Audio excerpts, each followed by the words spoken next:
What's up YouTube, Capital G here. I got a Yugioh Pro replay that I wanted to share with you guys, and I'm going to issue a trigger alert for any of you guys out there that are just meta slaves.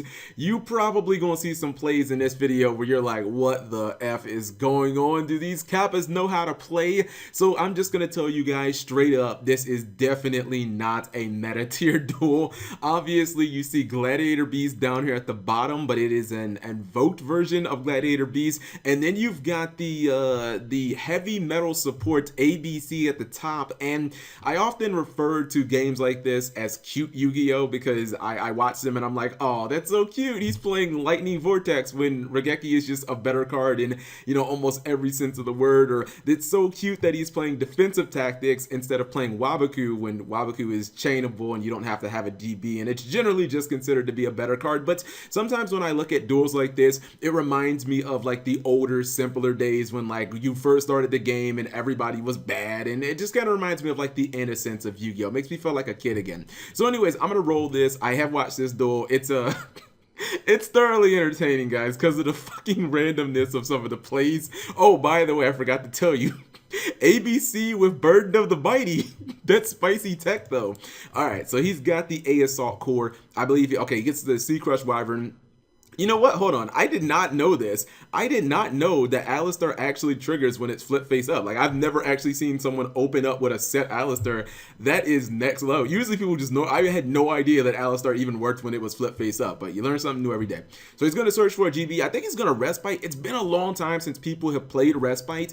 If you don't know, Respite is, it's kind of like Murray Agreed, almost identical.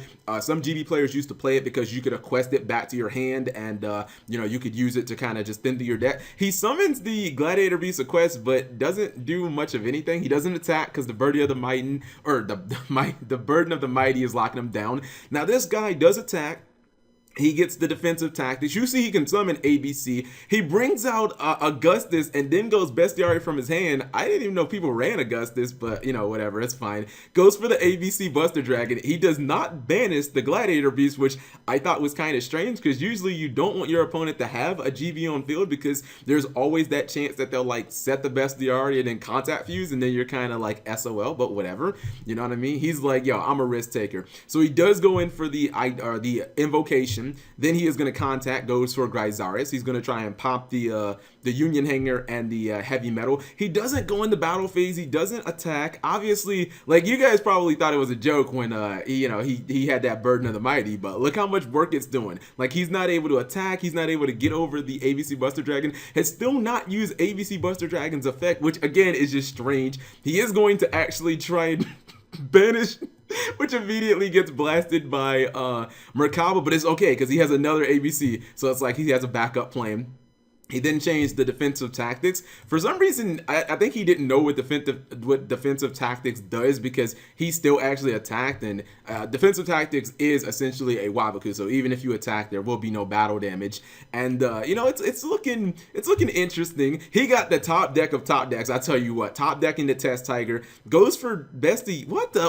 Hey, well, he went for, hold on, what? Does he have anything that's great? He went for Bestiari instead of Darius, because I would have thought he would have went for Darius, and then when you go for Darius, bring back Laquari, maybe go for a rank 4. But hey, he might not be playing rank 4s because obviously, you know, it's a fusion deck. Now he does attack, and instead of using Alistar in the damage step, which definitely would have killed the ABC Buster Dragon, he does not. If he would have used the Alistar in the damage step, there would have been no response by the ABC Buster Dragon. He actually uses it on attack declaration. That's a little bit of a misplay, but it's fine. He's able to salvage this because he does tag into Radiari, and as you guys can see, this guy has already gone through 2 ABCs. So honestly, he's probably in a very bad spot. He can run over the Ratiari, but he can't get over the Merkaba unless the top deck gods are just in his favor, which of course this is Yu-Gi-Oh, so they are. He top decks the terraforming and is able to get to the supply hanger, and then bam, he just busts out another ABC Dragon.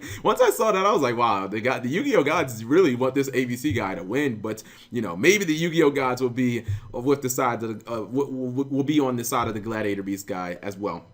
He gets a proving ground, gets a bestiary, and at this point in the duel, I kind of thought that Glads were about, I thought they were going to lose, because I figured if he didn't get like a battle trap, I was like, I think this duel's over. He searches for Scramble Union. I don't think a lot of people play that card. Normal summons the bestiary, sets another defensive tactics, which honestly, it could be the first one. He tries to pop the defensive tactics, but that gets changed.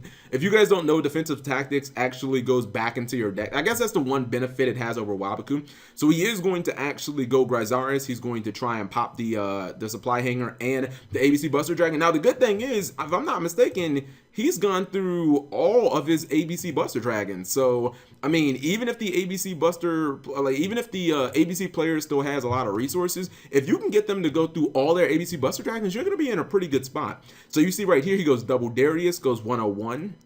Takes the B-Buster Drake, actually leaves these two on the field, does not contact Fuse. Okay, so I believe Darius is just going to get attacked, and he gets the Scramble Union, which, I mean, maybe there's some plays. He top decks the Dead Wonder Wine, not doing much there. He is still able to get a little bit, like he's able to sustain a little bit of advantage, the ABC player, but the fact that his monsters kind of float, but I don't know. If you're not able to get in the ABC Buster Dragon, man, it's kind of difficult. Oh, this was the... I remember that, right? This used to happen way back in the day. Yeah, I remember this play. It's when he 101 his opponent's 101, and then he summons the Jade Knight, busting out them old Gradius cards. So this is just like, he has like every good machine in Yu-Gi-Oh! Now, if you notice, he actually has complete control over this duel. And, oh, he got Invocation. Yeah, Invocation top deck is actually looking really good. He's able to get the Earth Invoke card. Then he finally is able to use that Wonder Wand, draw a couple more cards. Second tour, haven't seen that since about 2000, probably like 2011-ish. Reflect Bounder, oh my goodness. I have not played Reflect Bounder, guys, since I was about 17 years old. That card, like, it's been forever. But you see right here, back-to-back invocation plays are just too good. If you guys don't know what Reflect Bounder does, it's kind of like Magic Cylinder, but built into a monster, except like worse. It was actually a little bit of Yu-Gi-Oh! Fun facts for you.